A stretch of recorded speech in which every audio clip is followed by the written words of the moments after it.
క్రీస్తు సంఘానికి వందనములు.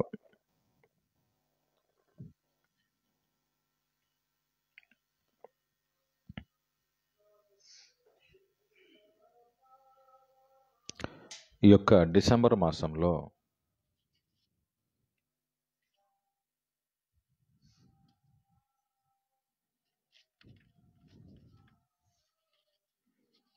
ఎక్కడ చూసినా క్రిస్మస్కు సంబంధించినటువంటి హడావుడి,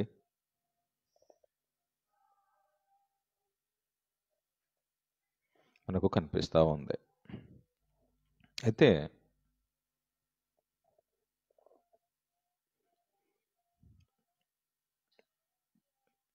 వాస్తవాలు తెలియకుండా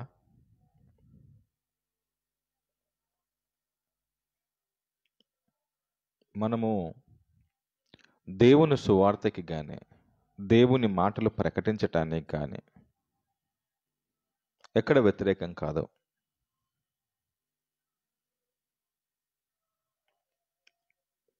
సమయమునంతా పాడు చేసుకుంటూ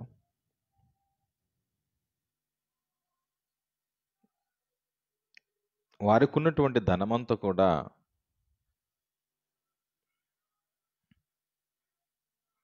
పాడు చేసుకుంటూ ఈ డిసెంబర్ మాసం అంతా కూడా హంగులు ఆర్భాటాలు కనిపిస్తూనే ఉంటాయి.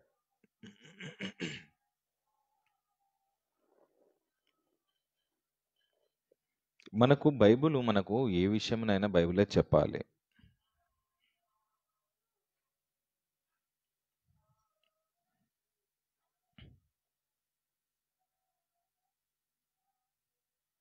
రాత్రికాల సమయాలలో తిరుగుతూ క్యారల్ పేరున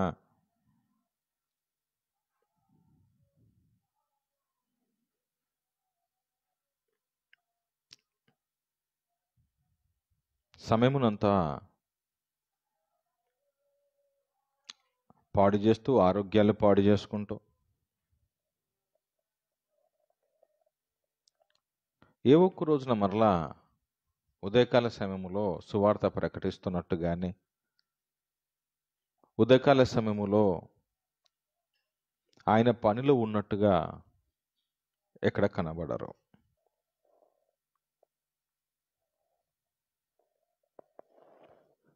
వాక్యంలో అందుకని మనకి చాలా సందర్భాలలో పక్షులను చూడటం, జంతువులను చూడటం, చివరికి అయినా చీమలను చూసి మీరు నేర్చుకోండి, వాటి నడతలు ఎలా ఉన్నాయో చూసుకోండి అంటాడు. అవి చక్కగా నడుస్తాయి, వాటికి రాజు లేకున్నా, లేదా సైన్యాధిపతి లేకున్నా, లేదా నడిపించేవాడు లేకున్నా చీమలు ఒక క్రమమైన పద్ధతిలో నడుస్తున్నాయి, వాటిని చూసి నేర్చుకోండి అంటాడు. జ్ఞానము తెచ్చుకునము అంటాడు. జ్ఞానము తెచ్చుకునము.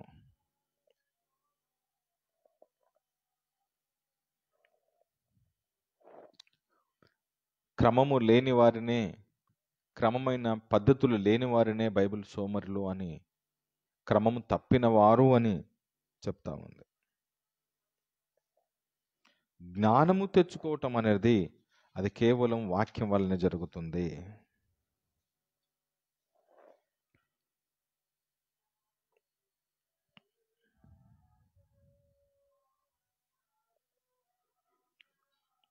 ఇర్మియా గ్రంథం 5వ అధ్యాయము 23 నుంచి 25 వాక్యాల వరకు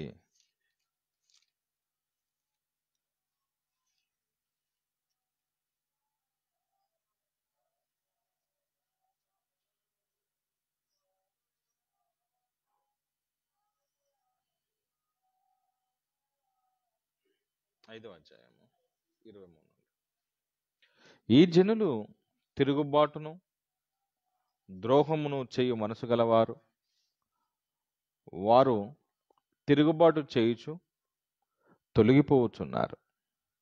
వారు రండి, మన దేవుడైన యెహోవా యందు భయభక్తులు కలిగి ఉందాం. ఆయనే తొలకరి వర్షమును కడవరి వర్షమును దాని కాలమున కురిపించువాడు కదా. నిర్ణయింపబడిన కోతకాలము వారములను ఆయన మనకు రప్పించునని తమ మనసులో అనుకుందరు. కానీ జరత ఏమనండి, మీ దోషములు వాటి క్రమమును తప్పించేసింది. ఆదిలో దేవుడు ఈ సృష్టినంతా కలగజేసినప్పుడు ఆ సృష్టి క్రమమైన పద్ధతిలో కాలాలు అంత చక్కగా ఉంది చూడండి. ఆ పదాలన్నీ దాని కాలమున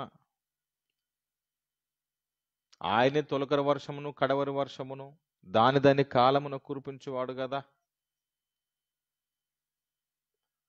కానీ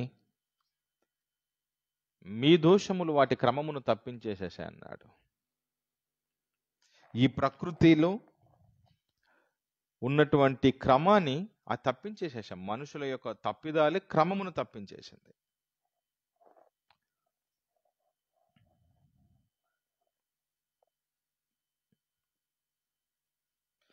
క్రమము తప్పినటువంటి మానవులకు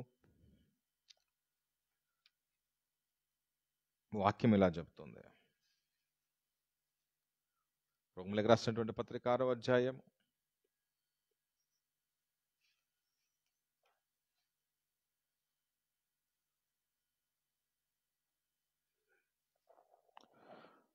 17-18 వాక్యాల్లో, మీరు పాపమునకు దాసులై ఉంటారు గాని ఏ ఉపదేశ క్రమమునకు మీరు అప్పగింపబడితరో దానికి హృదయపూర్వకంగా లోబడిన వారై పాపము నుండి విమోచింపబడి ఇప్పుడు మీరు నీతికి దాసులైనారన్నాడు. ఇందుకు దేవునికి స్తోత్రము. క్రమం తప్పిపోయినటువంటి మీరు దేవుని సత్యవాక్యాన్ని విన్న తర్వాత క్రమములోనికి వచ్చారు. అందును బట్టి దేవునికి స్తోత్రములు. ఇలా క్రమములో ఉండటము అనేది అది దేవుని చిత్తమయ్యింది.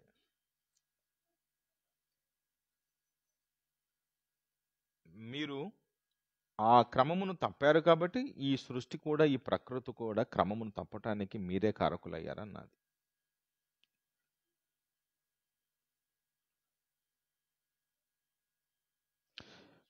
దేవుని వాళ్ళారా,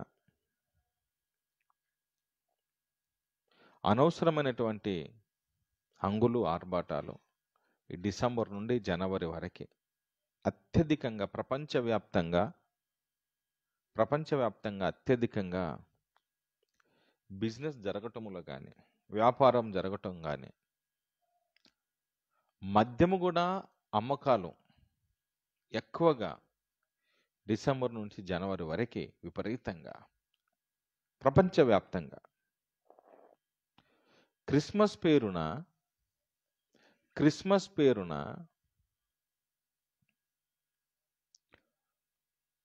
క్రీస్తుకే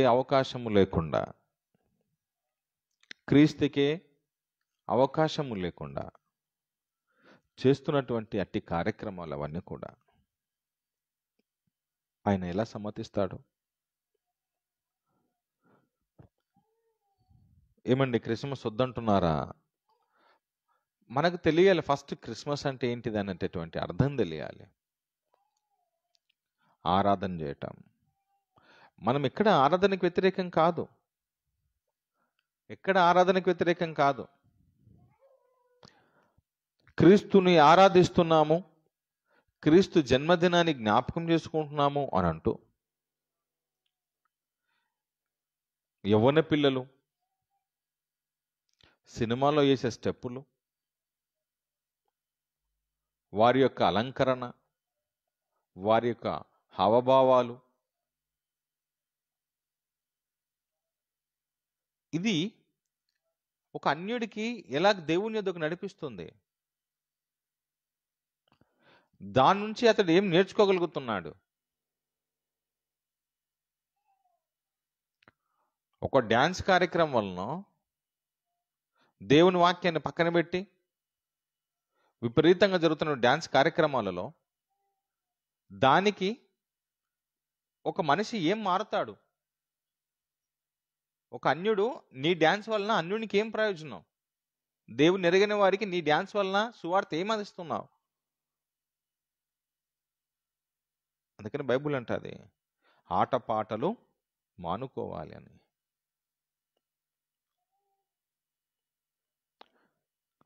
కాపురులను చెప్పుకుంటున్నటువంటి వారికే బైబిల్ తెలియకపోవటం. క్రిస్మస్ పేరున మేము దేవుని జ్ఞాపకం చేసుకుంటున్నాము, ఆయన కుమారుని జ్ఞాపకం చేసుకుంటున్నాము అని అంటూ చూడండి, అక్కడ క్రీస్తుకు సంబంధించిన కార్యక్రమాలు ఉండవు. ఎవని గొప్పలు, ఎవని మెప్పులు, ఎవని కీర్తి ప్రతిష్టలు, ఎవనికి సన్మానాలు వానికి, ఎవనికి శాలువలు వాడికి, ఎవనికి గార్లాండ్స్ పూలదండలు వాడికి. రాజకీయ నాయకులు ఎంటర్ అవుతారు, పాలిటిక్స్ కనబడుతుంది. వాట్ ఈస్ గోయింగ్ అని, ఏం జరుగుతుంది? సరే, మనము తృణీకరించట్లేం, కానీ దేవుని పేరున దేవునికి ఎంత మహిమకరంగా ఏం జరుగుతుంది?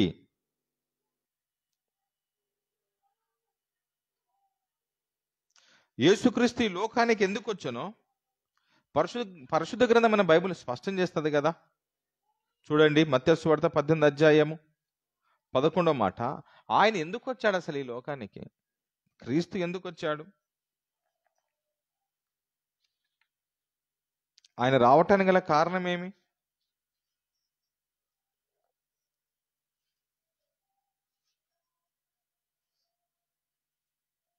పద్దెనిమిది 11 మత్తయి సువార్త.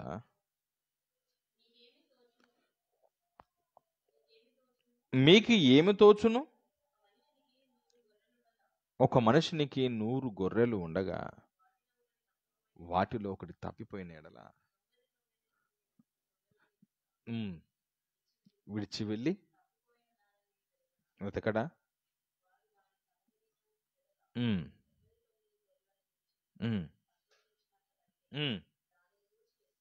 ఎక్కువ సంతోషిస్తాడు ఆయన.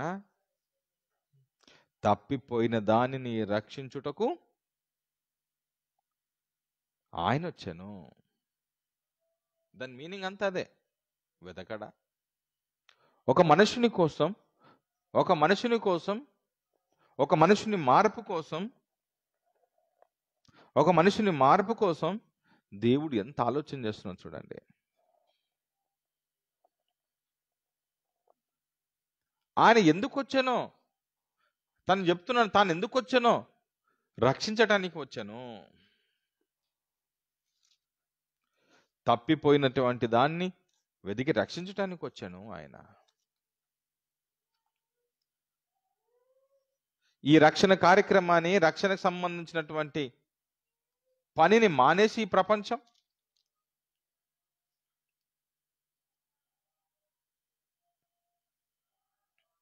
ఈ రక్షణకు సంబంధించినటువంటి కార్యక్రమాన్ని పూర్తిగా మానేసి, అనగా మనుషులను దేవుని యొద్దకు నడిపించటం మానేసి, క్రీస్తు యొద్దకు నడిపించటం మానేసి ఇలా ఈ కార్యక్రమంలో ఉండిపోయింది. ఇది ఎక్కడి న్యాయం?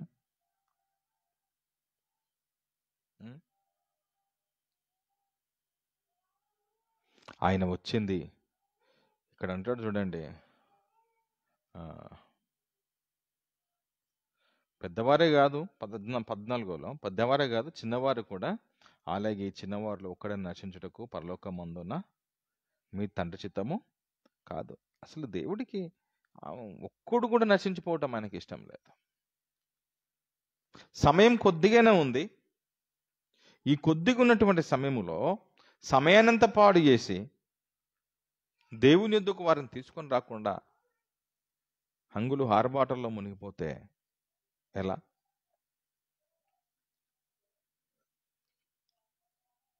కొత్త బట్టలు, పిండి వస్తువులు, శరీరానికి, కడుపుకి సంతోషపరచడం కోసం మనిషి ప్రయత్నాలు, ఇల్లు శుభ్రతలు, క్రిస్మస్ ట్రీలు, స్టార్స్, శాంటాక్లాజ్ యొక్క వేషాలు,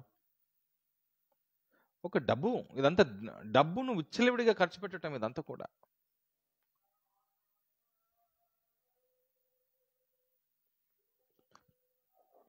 మరి చెయ్యొద్దండి. ఇక్కడ మనమేమంటున్నాము, ఆయన పనికి ఇస్తున్న ప్రయారిటీ ఎంత. ఓ మనిషి నువ్వు ఏదైతే చేస్తున్నావో, నువ్వు ఎప్పుడైనా ఆయన పని కోసము, ఆయన ఆయన ఆయన పని కోసము, పరిచర్య కోసము అంత ఖర్చు పెట్టిన సందర్భాలు ఉన్నాయా? ఈ క్రిస్మస్ రోజున ఖర్చు పెడుతున్నంతగా ఎప్పుడైనా యథార్థంగా చేస్తున్నావా?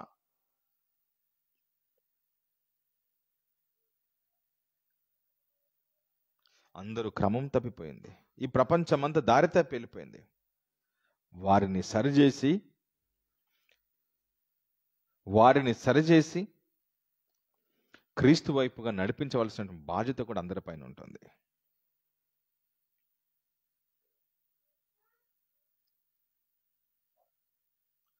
గుడి గోడలకు రంగులు, ఇంటికి రంగులు, పిండి వంటలు, వస్త్రాలు, హంగులు, ఆర్భాటాలు, ఇదే క్రిస్మస్ అనుకుంది లోకమంతా.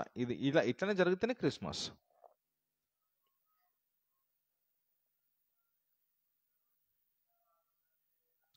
ఏ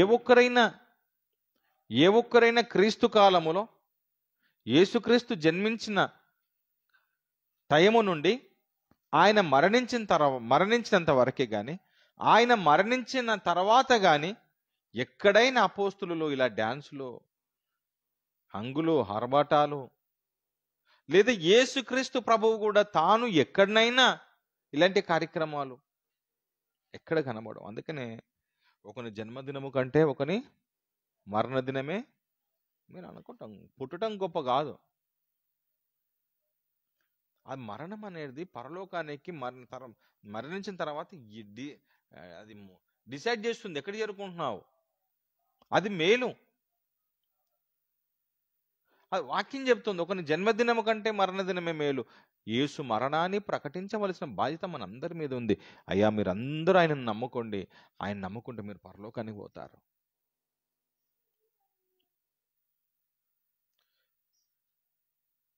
ఆయన వచ్చాడు, జాగ్రత్తగా వినండి, ఆయన వచ్చాడు, ఈ లోకానికి వచ్చాడు, ఈ లోకంలో జన్మించాడు, మరణించాడు, వెళ్ళిపోయాడు. కార్యం కంప్లీట్ అయిపోయింది. ఈ రోజు కూడా యేసుక్రీస్తు మీద అదే లాలిపాటలు, అదే జోలపాటలు. ఇంకా చిన్నపిల్లోడే యేసుక్రీస్తు ప్రభు పశువుల తొట్టిలో, పశువుల తొట్టి ఇదా చిల్లరగా ఆయన ఇంకా పసిపిల్లోడ్లాగానే. ఈ రోజుకి ఒకసారికి అయిపోయిందా? ప్రతి సంవత్సరం ఇలానే జరుగుతుంది.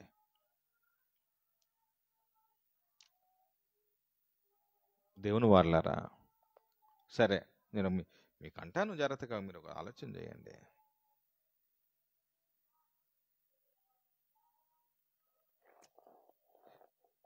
మీ ఇంట్లో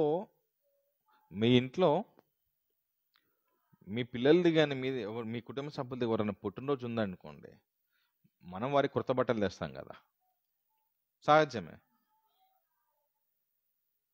మనం వారికి కొత్త బట్టలు తెస్తుంటాం. మరి నువ్వు క్రీస్తు అంటున్నావు కదా, మీరు క్రీస్తు అంటున్నారు కదా, మరి ఇప్పుడు ఎవరికి తేవాలి? మీ పిండి వంటలే కానీ, మీ కొత్త బట్టలే కానీ, మీ ఇవన్నీ ఎవరికి పెట్టాలి? దేవుడు యేసుక్రీస్తు ప్రభు ఏమైనా కొత్త బట్టలు వేసుకుంటాడా? ఇస్తే మీరు చేసేటువంటి పిండి వంటలు ఆయన ఏమైనా తింటాడా? మరి ఏంటి, మరి దీని మీనింగ్ ఏంటి? ఆయన ఒక మాట అంటాడు చూడండి, ట్రూ క్రిస్టియన్ అయితే, నిజ క్రైస్తవురాలి అయితే నువ్వు ఈ పని చేయి. మనము మన హృదయాలను ఒకసారి శోధించుకున్నప్పుడు, అనగా ఆలోచించుకున్నప్పుడు, మన హృదయాన్ని మనమే ఆలోచించుకున్నప్పుడు, బైబిల్ దగ్గరికి వచ్చి దాన్ని పరిశీలనంగా చూసి దగ్గరగా జత చేసినప్పుడు, ఆ సత్యము మనల్ని బయలుపరుస్తుంది, మన హృదయం ఎలా ఉంది అనేది. ఈ భూమి మీద శాశ్వతం కాదు. ఎప్పుడు, ఎక్కడ, ఎలా కన్ను మూస్తామో, ఏ చోటున కన్ను మూస్తామో, చివరికి మనం వెళ్ళిన చోటు నుంచి మరలా ఇంటికి వస్తామో లేదో కూడా తెలియదు. మరి ఒకవేళ యేసుకే నువ్వు ఇవ్వాలనుకుంటున్నావు కదా, యేసుకి ఎలా ఇస్తావు? ఇస్తే ఆయన ఒక మాట అంటాడు చూడండి, మత్తయి సువార్త 25 అధ్యాయము 31 నుంచి మీరు చూడండి. ఇది ఇంపార్టెంట్ పాయింట్. ఇప్పుడు మనకి 31 నుంచి చూడండి, 25 అధ్యాయం 31 నుంచి. తన మహిమతో మనుష్య కుమారుడును ఆయనతో కూడా సమస్త దూతలు వచ్చినప్పుడు ఆయన తన మహిమ గల సింహాసనం మీద ఆసీనుడై ఉంటాడు. అప్పుడు సమస్త జనములు ఆయన ఎదుట పోగు చేయబడతారు. గొల్లవాడు మేకల నుండి గొర్రెలను వేరుపరచునట్లు ఆయన వారిని వేరుపరిచి తన కుడి వైపున గొర్రెలను, ఎడమ వైపున మేకలను నిలవబెట్టెను. అప్పుడు రాజు తన కుడి వైపున ఉన్న వారిని చూసి ఇలా అంటున్నాడు, జాగ్రత్తగా వినండి. క్రీస్తు ఇలా అంటున్నాడు, నా తండ్రి చేత ఆశీర్వదించబడిన వారులారా, మీరు రండి. లోకము కలగజేయబడిన నాట నుండి మీ కొరకు సిద్ధపరచబడిన లోకము పుట్టిన నాట నుండి, అదేనా? లోకము పుట్టినది మొదలుకొని నీ కొరకు సిద్ధపరచబడిన రాజ్యమును స్వతంత్రించుకొనుడి. ఇప్పుడు చూడండి, ఇప్పుడు ఈయనకు ఆకలేసిందంట. నాకు ఆకలేసింది, నేను ఆకలిగా ఉన్నాను, మీరు నాకు భోజనం పెట్టారు. నాకు దాహం వేసింది, నేను దప్పిగా ఉన్నాను, నాకు మీరు దాహం ఇచ్చారు. నేను పరదేశిగా ఉన్నాను, నన్ను మీరు చేర్చుకున్నారు. నేను దిగంబరునై ఉంటిని, మీరు నాకు బట్టలు ఇచ్చితే. నేను రోగముతో ఉన్నాను, నన్ను మీరు చూడటానికి వచ్చారు. నేను చెరసాలలో ఉంటిమి, నా ఎద్దుకు వచ్చి పలకరించారు అని చెప్పగా, అప్పుడు నీతిమంతులు అన్నారు, ప్రభువా, ఎప్పుడయ్యా నీకు ఆకలేసింది, ఎప్పుడయ్యా నీకు ఆకలేయటం ఉండుట చూసి మేము ఎప్పుడయ్యా నీకు అన్నం పెట్టినట్టు మాకు ఎక్కడ తెలియదు, మీకు ఎప్పుడు పెట్టాము, నీకేం ఆకలి అయిందన్నావు, మేము అన్నం పెట్టినామంటున్నావు, మేము మీకు అన్నం పెట్టింది ఎక్కడ కనబడలేదే, మాకు ఎప్పుడు తెలియదే, మేము ఎప్పుడు నీకు పెట్టలేదు కదా అని అడిగారు వీళ్ళు. కంటిన్యూ చేయి. నువ్వు దాహంతో ఉండటం చూసి మేము ఎప్పుడు నీకు దాహం ఇచ్చాము, నీ దాహాన్ని మేము ఎప్పుడు తీర్చాము? నువ్వు ఎప్పుడు పరదేశిగా ఉన్నప్పుడు చూసి మా ఇంట్లో నేను చేర్చుకున్నాము, నువ్వు దిగంబరిగా నువ్వు ఉన్నది చూసి మీకు బట్టలు ఎప్పుడు ఇచ్చాము? నువ్వు ఎప్పుడు రోగంతో ఉన్నావయ్యా చూసి మేము మీ ఎద్దుకు వచ్చితే మీ చెప్పు, ఇదంతా మాకు అర్థమైతే లేదు అని అన్నాడు. అందుకు రాజు అన్నాడు, మిక్కిలి అల్పులైన జాగ్రత్త, ఈ పదం జాగ్రత్తగా వినండి. ఎవరు అల్పులు? మిక్కిలి అల్పులు. మిక్కిలి అల్పులైన ఈయన సహోదరులకి ఒక్కనికి మీరు చేసి తిరిగి గనుక. అబ్బా, వాట్ ఏ వండర్ అండి. ఏందండి ఇదంతా? క్రిస్మస్ పేరున నువ్వు వస్త్రాలు కానీ ఆహారం కానీ ఇవన్నీ నీకు నువ్వే గొప్పగా చేసుకుంటున్నావా? కానీ నీ సంఘంలోనే కానీ నీ పక్కనున్నవాడే కానీ మిక్కిలి అల్పుడు, పాపం అతనికి పరిస్థితి బాగలేదు. అయితే నువ్వు యేసుకి ఇవ్వాలనుకుంటున్నావా? అయితే ఆయనకి ఇవ్వాలనుకుంటే నువ్వు ఎవరికి ఇవ్వాలి తెలుసా? పక్కనుడికి పెట్టమన్నాడండి. వాటి గ్రేట్ కదండి. ఎంత మంచి మాట అండి ఇది. ఆయన పేరున పేరు ఆయనది, ఆయన పేరు నీ అంగులు ఆర్భాటాలు నీవున్నాయి. నీతిమంతులైన వారు మాత్రమే ఇది చేస్తారు, ఈ పని. పేదవారికి సహాయం చేయటమే గాని, అల్పులకు అందించటమే గాని, ఆదుకోవటమే గాని, ఇదంతా నాకు చేశారు మీరు అన్నాడు. నాకు చేశారు మీరు. ఒకటి గ్లాసు నీళ్ళు ఇవ్వని సమాజం, పట్టడి అన్నం పెట్టని సమాజం, కనీసము మాసిపోయి లేదా పాతగిలిన బట్టలు ఇవ్వలేని సమాజం కూడా ఉంది నేటికి. మీరు దేవునికి ఏమిస్తున్నారు? క్రీస్తుకి ఏమిస్తున్నారు? నువ్వు పాటలు పాడితే ఏం ప్రయోజనము? వాక్యం వింటే ఏం ప్రయోజనము? ప్రార్థన చేస్తే ఏం ప్రయోజనము? ఈ వాక్యాన్ని నీ హృదయానికి చేర్చుకున్నప్పుడు, దేవా నేను నీకు మంచోడిని, దేవా నేను భక్తుని, దేవా నేను పద్ధతిగా ఉన్నానని నువ్వు ఈ వాక్యాన్ని దగ్గర పెట్టి నువ్వు ఒకసారి ప్రార్థన చెయ్యి.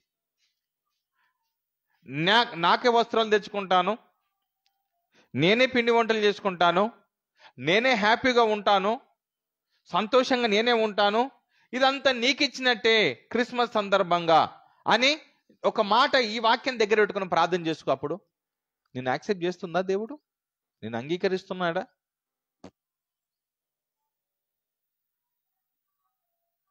కానీ మనకు మనమే సాటిస్ఫై అవుతాం, మనకు మనమే మంచోళ్ళమే. నీకు నువ్వే, నేను దేవుని వాక్యాన్ని నెరవేరుస్తున్నాను. దేవుని మనసు ఇక్కడ గాయపడుతుంది. ఇక్కడ ఏమంటుంది? క్రిస్మస్ పేరున ప్రపంచము పేద వర్గాలని, పేదవారిని మర్చిపోయేట్టుగా సంఘములోనే పేదలు ఉంటారు, వీళ్ళు మంచి అలంకారంతో వీళ్ళు రెడీ వస్తారు, కనీసం వాడు కనీసం ఒక వస్త్రాన్ని కూడా తెచ్చుకోలేని పేదరికంలో వాడు ఉంటాడు, అవమానపరిచినట్టుగా ఉంటుంది. అందుకే నేను అంటున్నాడు, మీరు నాకు చెయ్యాలి అని అంటే ఎవరికి ఏమన్నాడు? అల్పులైన అంటే చాలా తక్కువగా ఉన్నటువంటి వారికి చేయండి. అల్పులైన చాలా తక్కువగా ఉన్నటువంటి వారికి చేయండి. బలహీనులకు చెయ్యండి, పేదవారికి చెయ్యండి. మనం చేస్తే ఒకటి ఎట్లా చేస్తాం? ఎట్లా ఉంటుంది తెలుసా అండి మన చేసేటటువంటి కార్యక్రమాలన్నీ సమాజంలో?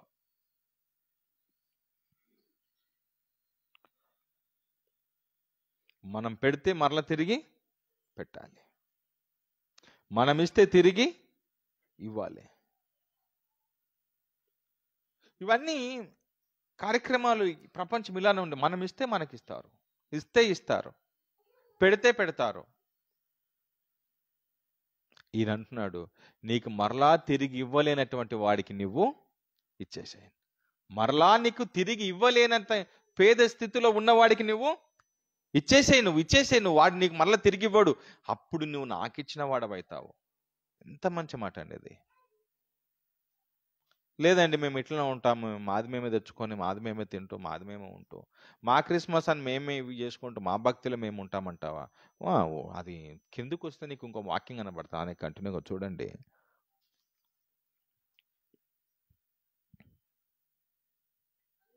అందుకు రాజు, ఒక్కనికే చేస్తేనే నాకు చేసినట్టు అంటున్నాడు, ఇంకా 10 మందికి చేస్తే ఇంకెంత గ్రేట్ ఉంటుంది. నిశ్చయంగా మీతో చెబుతున్నాను నేను. అప్పుడు ఆయన ఎడమ వైపునున్న వారిని చూసి, మీరందరూ శపింపబడిన వారు, మీ పొట్ట కోసం, మీ శరీరం కోసం, మీ సౌందర్యాల కోసం, మీ యొక్క కుటుంబాల కోసం, మీకోసమే మీరు బ్రతికిన ఓ సమాజమా, నన్ను విడిచి అపవాదికిని వాని దూతలకును సిద్ధపరచబడిన నిత్యాగ్నిలోనికి మీరు వెళ్ళిపోండి. మీరంతా, నేను ఆకలి కొన్నాను, మీరు నాకు భోజనం ఇవ్వలేదు, నేను దప్పికొన్నాను, మీరు నాకు దాహం ఇవ్వలేదు, నేను పరదేశిగా ఉన్నప్పుడు ఇంట చేర్చుకోలేదు, నేను దిగంబరిగా ఉన్నప్పుడు మీరు నాకు బట్టలు ఇవ్వలేదు, రోగినై చెరసాలలో ఉన్నప్పుడు మీరు నన్ను చూడరాలేదు అని చెప్పుకొనెను. అందుకు వారును, ప్రభువా మేము ఎప్పుడు మీకు ఆకలిగా ఉన్నట్టయినను, దప్పిగా ఉండుటనైనను, పరదేశివై ఉండుటైనను, దిగంబరివై ఉండుటైనను చూసి ఆయన అడిగిరి. ఆయన ఏమన్నాడు తెలుసా? మిక్కిలి అల్పులైన వీరిలో ఒక్కరికైనా మీరు ఇలాగూ చెయ్యలేదు అని అన్నాడు. మీరు మీరు ఎవరికి చేయలేదు?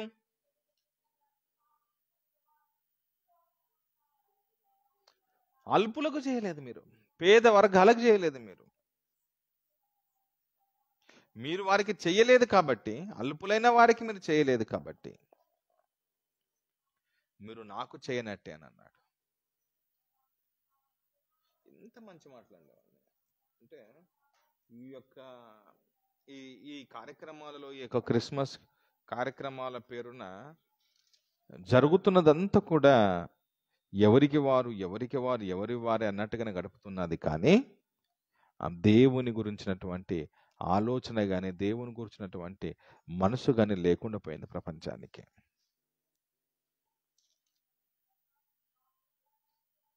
దేవుని వారలారా, ఈ విషయాన్ని నువ్వు నీ మనసులో ఉంచుకున్నప్పుడు, ఆయనకి ఇవ్వాలి అని అనుకుంటే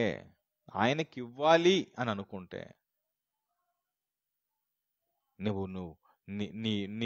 నీకు తెలిసిన, నువ్వు చూస్తున్న నీ సహోదరునికి నువ్వు సహాయం చేయి. ఎంత బాగుంటుంది తెలుసా? అప్పుడు నువ్వు దేవుని చేసిన వాడవైతావు, ఇచ్చిన వాడవైతావు. లేదండి, మేము హంగులు ఆర్భాటాలతో మేము చేస్తాం, కానీ మేము వాడికి పక్కడికి ₹1 కూడా మేము ఇయ్యమాట అటనే ఉండని, లేదా అతనికి ఏ సహాయం చేయం, మేమే కొత్త వస్త్రాలు తెచ్చుకొని మేమే హ్యాపీగా ఉంటాం, వాళ్ళు అలానే ఉండని. అప్పుడు నువ్వు ఎడమ వైపునకి ఉన్నవాడివి. నువ్వు గుర్తుంచుకోవాలి. ఈ వాక్యాలు అట్లా పోల్చుకున్నప్పుడు మీకు అర్థం కావాలి. అంటే వాట్ ఈజ్ యువర్ క్యారెక్టర్ అనేది నీకు ఎవరు చెప్పాల్సిన పని లేదు. ఈ వాక్యమే నీకు బట్టబయలు చేస్తుంది. నీ హృదయం ఎలా ఉంది అనేది, నీ మనసు ఎలా ఉంది అనేది వాక్యమే నీకు తెలియపరుస్తుంది. అందుకని ఇక్కడ మనం ఏం మాట్లాడుకుంటున్నామనంటే, నీ మరణము ఎప్పుడు ఎలా సంభవిస్తుందో తెలియదు కాబట్టి ఓ మనిషి, నీవు దేవునికి అనుకూలంగా, ఆయనకు అనుకూలమైన వాడిగా బ్రతికి చనిపో. చావు ఏ రూపములో ఎలా వచ్చి ఎలా కొడుతుందో తెలియదు. ఏ మనిషి చక్కగా ఆరోగ్యంగా ఉంటాడు, షుగర్ ఉండదు, బీపీ ఉండదు, థైరాయిడ్లు ఉండవు, ఏముండవు, శరీరంలో ఏమైనా జబ్బులు ఉండవు, కానీ అన్ని జబ్బులున్న వాడికంటే ముందే వెళ్ళిపోతాడు. అంటే ఏ చోట నుంచి ఎలా వస్తుందో తెలియదు.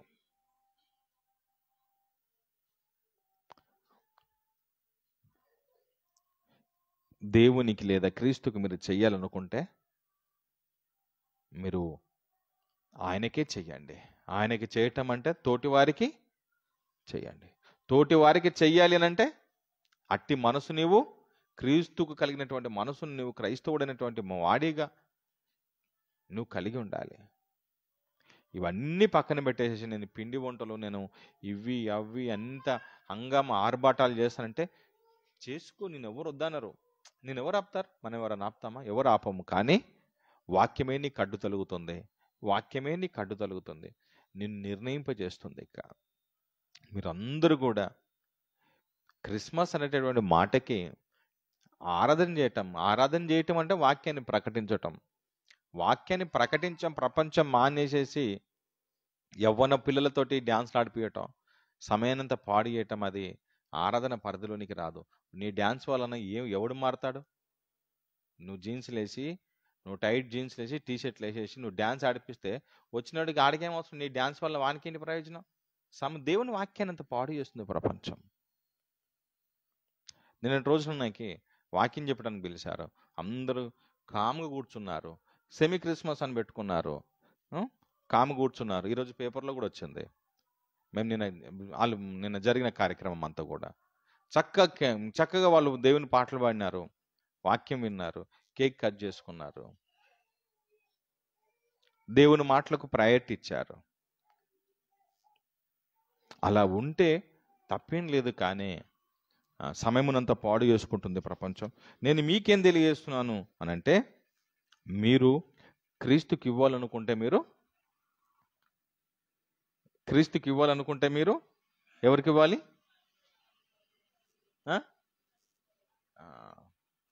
ఇప్పుడు ఒకవేళ మీ భాషకి అనగా ప్రపంచం భాషకే చెప్తున్నాను, క్రీస్తు జన్మదినం కదా, ప్రపంచంకి చెప్తున్నాను. ఏ తేదీ అవన్నీ నేను వాటి కాంట్రవర్సీకి పోతున్నాను, అవన్నీ పక్కన పెడుతున్నాను. యేసు జన్మించాడు కాబట్టి యేసుకే ఇవ్వాలనుకుంటున్నారు కదా మీరు. యేసుకి జన్మదినం సందర్భంగా యేసుకి బట్టలు ఇవ్వాలనుకుంటే, యేసుకి ఆహారం ఇవ్వాలనుకుంటే, ఇవన్నీ మీరు ఎవరు చేయాలి? అక్కడ నీవెందుకు వేసుకుంటావు? నీకేం సంబంధం? ఆయనకి ఇవ్వాలనుకుంటే నువ్వెందుకు వేసుకుంటావు? కాబట్టి ఈ లాజిక్గా మనం ఆలోచన చేసి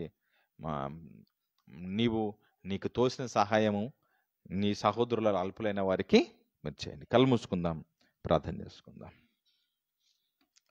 కళ్ళు మూసుకోండి, ప్రార్థన చేసుకుందాం.